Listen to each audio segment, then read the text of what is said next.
What's up, guys? Welcome to Straight from the Chest. My name is Justin Groth, guys, and I'm your host on this personal development podcast.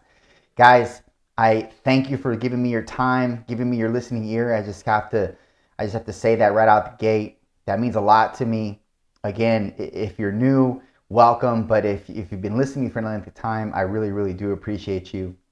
And guys, for those of you who are new, this is a developmental podcast, and I say that in hopes that I hopefully ignite something in you that helps to develop you further down the road in your process, in your journey. Because honestly, that's what this is really all about. Us trying to navigate what we're doing, why we're doing it, all those questions that arise every single day that you get up in the morning.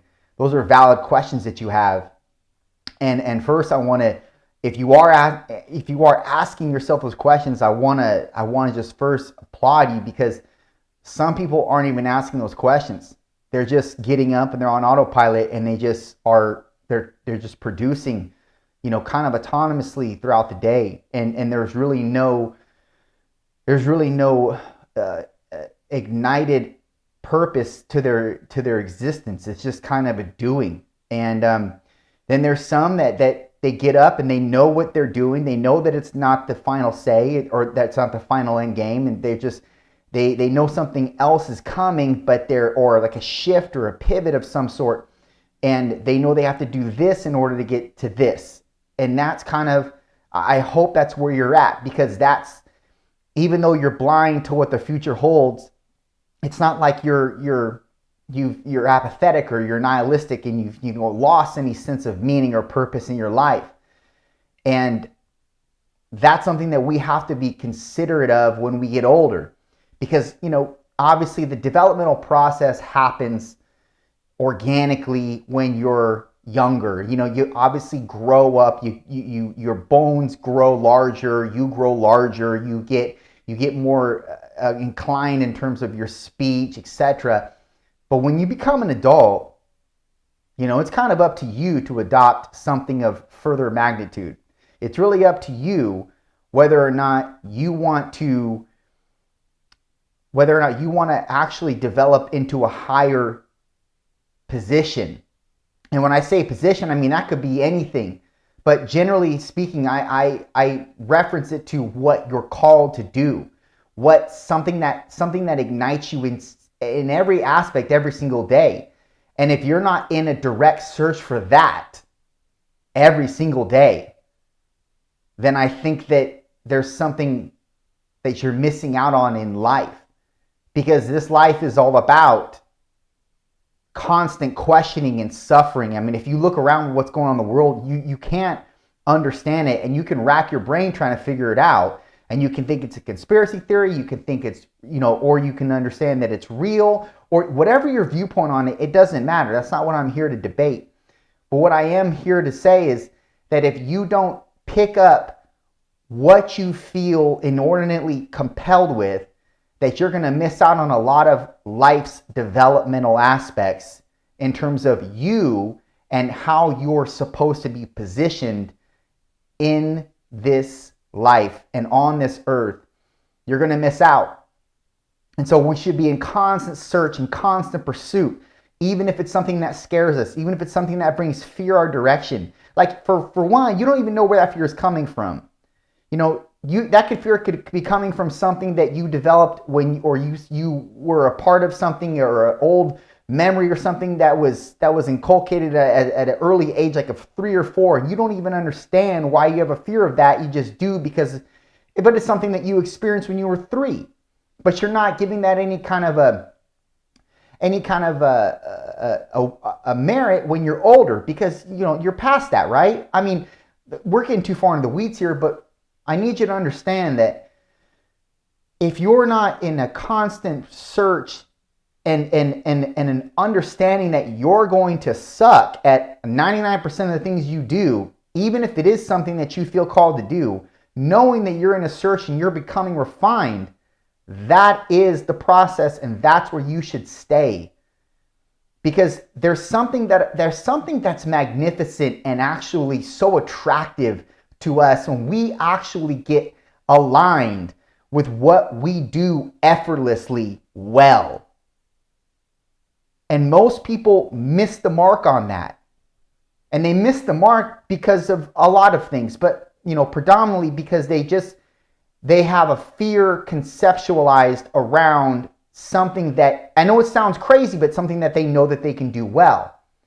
And it's not because they inordinately want to have this fear. It's that I believe that there are forces against them that want to distract them and give them ulterior understandings of what is not reality, but what they want them to understand about themselves. And they bring up weaknesses and they bring up fears and they predicate on that person's weakness and fear. And then before you know it, it dilutes the person's vision, it dilutes their dream of whatever they had, and it really dilutes their character. And it causes them to just kind of recoil into this, this little weak cocoon that they stay in inevitably. And that's, if you don't understand and identify the problem in that, then you're probably there. And if you're there, you need to do something about it. And that means you taking a step in the other direction. And how do you do that? For one, you have to develop some discipline behind what you're doing. So if it's something that's important to you, if it's something that is meaningful to you, you're going to lay out disciplines in your life to be able to unveil what you're really made of in pursuit of that particular thing. So for context here, let me just lay out a scenario. And this is something that I know well and good, so I'm going to lay this out for you because this is something that's dear to me and near in my heart because it's something that I do in my life day to day. I help people lose weight, I help people get better results in their fitness. Not just lose weight, gain muscle, lose weight, get a better body composition, right? Recompose their figure, so to speak. But this is a trial and error process. It's not something that there is a template that we follow. And if you do follow that, you give people like me a bad name in the industry. But that's neither here nor there. If you care about the person and what they're going through, you're going to cover all bases here. But likely you're going to set disciplines for that person to adhere to. If you don't, then it's up to them. Well, they're going to be back to square one and they're not going to get anything accomplished because if they did, they wouldn't have needed you in the first place, right? That's why you need to anchor in some disciplines. So you anchor in a discipline of this is how you eat. This is what I want you to eat. This is your margin of error here. You can go off here, you can go off there, but no more than that. Plus or minus X, right? Okay. This is how many times you work out. This is what you do when you work out. This is when you're going to have a break period. This is when you're going to have maybe a little bit of off meal in your diet, or this is when we're going to recharge and put more carbs in. Whatever, however you go about it, there's disciplines that you need to auger in. If you don't, then it's just a free-for-all and we're just a guessing game here. And even though this is all still a guessing game, we're still in search and in pursuit of that end result, which is to reconform your figure into something that you'll be more confident in and something that's going to give you a better quality of life. So you're in a search for that. And you're not going to make every right move right out of the gate, but you're still in pursuit no matter what, right? Okay, so you have to set disciplines and you have to assume some responsibility for why you're setting these disciplines and for what you're doing in the future. You need to assume the responsibility of if I don't make these changes right now, then probably I'm going to have health problems in the future. Probably I'm going to derail my confidence even further. Probably I'm not going to be my best version. Probably, most certainly, almost. Okay? So you have to develop these disciplines. You understand that. But what happens is when you develop these disciplines, it's easy to go off the discipline and kind of abdicate it a little bit, just for today. And then you do that so often, you're off the rail, like completely. So these disciplines, they're kind of arbitrary, right? But they can't be and they shouldn't be. And that's because that's how you lose focus in your journey. That's how you lose focus in life. You have to have to auger in these disciplines as if they can't move, as if they are concrete, as if you move and discard these disciplines, then the whole wall is going to come down. It literally has to come down to that. And that's not such a bad thing, but when you do that, it's building your character. It's developing you into something that you didn't know you were. It's unveiling and unraveling components of your entire biological being that you didn't know were there.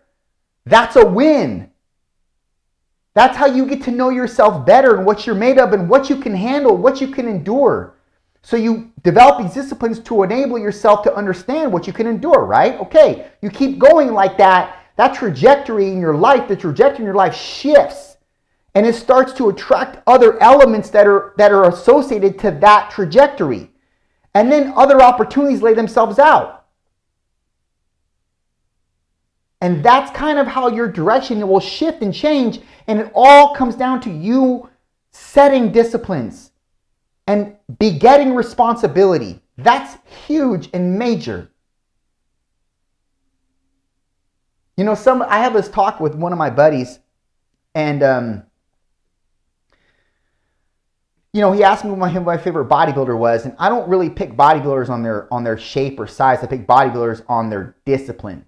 I pick bodybuilders on their character. I pick bodybuilders on how good they are in terms of dealing with, you know, the mindset aspect of things. Because to be honest with you, and this is not taking any credit away from any pro bodybuilders, I don't respect what bodybuilders do. I don't respect what they do pharmacologically to get to where they're at. I think that that's not organic, because it's not. And so, yes, you were given good genetics, which is the reason why you're on the platform that you're on. You've been given this platform because you have good genetics. Who told you somewhere along the line you need to do steroids, period? But you have to be competitive with these guys. But why are there even drugs that exist if we're only working with the bell curve of who is the best from an organic standpoint? Like, that doesn't make any sense. Let me reword it. Why would we add drugs in there to do something for us that we can't do on our own? It should just be what we can do on our own. That's why I don't applaud unnatural bodybuilding or pharmaceutically enhanced bodybuilders. It doesn't, it's like, you didn't achieve that. The drugs did. You have the genetics and you have the work ethic and stuff, and you have the food and all. Duh, we all do. Like, if you're good enough, you're going to put all those components together to be your best, minus the drugs. If you're good enough, you're going to win. If you're good enough, strong enough, you're going to break records and make records. But you can't just sit there and take drugs and train the same way we all would and then say, I did this, I pulled this, I squatted this. No, you squatted probably 300 pounds less than that if you were organic and naturally aspirated. So I can't applaud that. I can't applaud or reward the person that is doing something pharmacologically to be competitive just because everybody else is doing it. To me, that's cowardice. If you're not where you need to be organically, then it's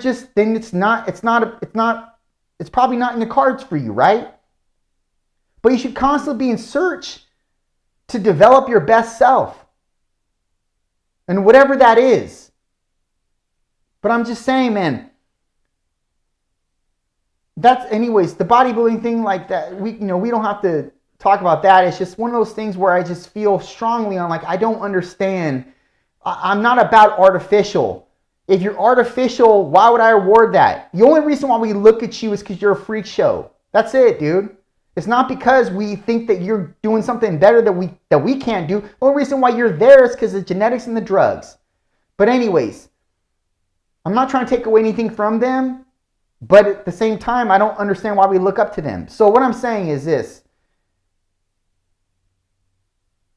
and I think this is mainstream media, we applaud artificial. we don't applaud organic because organic is probably not popular. It doesn't really get a lot of acclaim, and it really doesn't get a whole lot of attraction.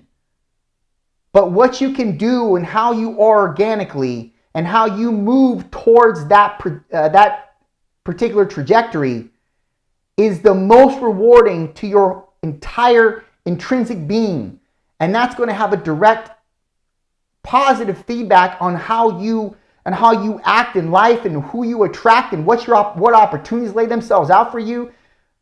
Listen, man, artificially, that's not something of nobility or honor. It's just not. So always choose organic over artificial. Organic development. And the organic development takes time. So let me center back. Organic development is not going to happen in 2 months or 2 years or 4 years. Like it's a natural process that you adopt and that you're diligent with and you set disciplines over and you continuously take the punches as a result of what's laying at the end of the process. And what's laying at the end of the process, the reward, is the understanding that you're far more underrated than you understood. That you're far more resilient than you thought you were. That you're far more stronger, far more adept than you thought you were. And that's not going to happen unless you don't adopt those constructs. People may be doing things over here that are not of nobility, not honorable, not integral. They're artificial, so to speak. They're fortifying themselves with things that, they're just out there to make a quick dollar. They're out there to swindle people. They're really just snakes in the grass. But they can't scale that. But what you can scale is the development of who you became over the years. And you can keep growing that. People that are doing things artificial don't even know who they are some of the time. They're lost. Maybe they had a bad upbringing and maybe they were raised around people that did the same thing, and so that's all they understand, and that sucks. But ultimately, you have the helm here. And you know where you need to go. Adopt the disciplines that are going to further augur in the development that's going to take you into the next realm of your life, that's going to take you on a different trajectory, that's going to lead you towards the right people, that's going to call on certain opportunities to unfold and open up in your life that you wouldn't have otherwise. And you keep pressing into that. And even though things make you slip and things make you fall and things, hit your head along the way, that's okay. Learn from them, adjust, and keep going. The development of your character is paramount to the legacy that you're going to leave on this planet. Among many other things. Done.